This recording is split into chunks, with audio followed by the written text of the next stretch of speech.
Salut à tous, c'est Knarf des Sondiers. Je suis au NAMM 2022 chez Nive. Et Nive, cette année, viennent nous présenter une interface audio de canaux basée sur des préampes de la Nive 88 VR. Vous voyez, présenté ici dans une espèce de truc qui tourne, ce qui est absolument pas pratique pour filmer, hein, honnêtement. Hein.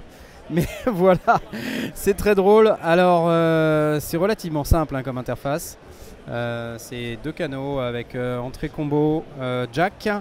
Vous pouvez voir qu'il y a un 48 volts sur chaque canal. Et oui, je suis obligé de marcher autour du truc pour pouvoir faire en sorte qu'on puisse l'avoir de face.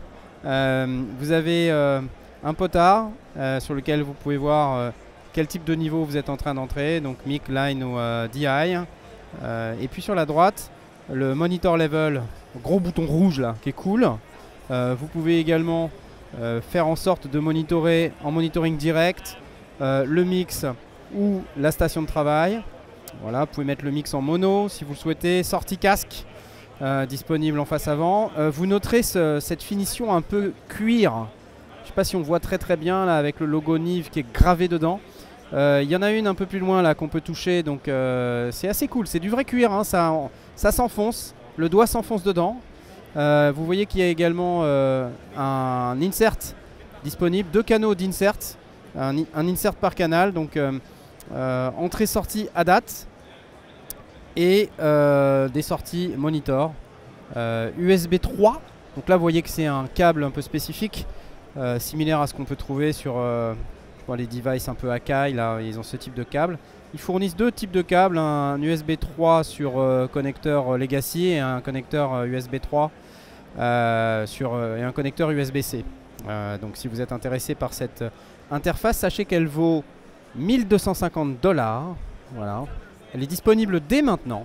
Et en termes de spec, on est sur quelque chose qui monte jusqu'à 192 kHz, 24 bits. Et puis évidemment, en fonction de la fréquence d'échantillonnage, le nombre d'entrées-sorties à date descend, hein, puisque ça dépend de la fréquence d'échantillonnage. Si vous êtes à 48 kHz, vous avez plus de canaux. Si vous êtes à 192, vous divisez, à mesure que vous divisez par deux, que vous multipliez par deux la fréquence, vous divisez le nombre de canaux à date. Mais ça, c'est pas spécifique à Nive, c'est pour tout le monde. Hein. Je vais vous la montrer, elle est un petit peu plus loin là-bas. Je vais vous la montrer en vrai. Regardez, elle est là. Hop. Elle est disponible ici, en train de fonctionner là. Donc on va essayer de l'utiliser là. Alors, je sais pas ce qu'il faut faire là sur le monitor level. Ok. Donc c'est un produit qui est classe compliant, hein, on m'a expliqué. Donc il n'y a pas de driver particulier. Il m'a dit que ça marchait très bien sur Mac et PC. Bon. Après je me dis que quand même il doit y avoir... Ah, ça c'est un bouton poussoir, tiens. Il y a un bouton poussoir là. Ok, donc on peut passer d'un potard à l'autre. Donc en fait, en fonction de là où on est, on a monitoring direct, mix ou do. Voilà, ça c'est bien. Et puis on peut passer le mix en mono. Et puis vous voyez, il y a un cran, c'est cranté là au milieu. Hein. Pas mal, pas mal. Et là, vous voyez, c'est pareil, un bouton poussoir. Et vous passez de l'un à l'autre de cette manière là. Voilà. Cool.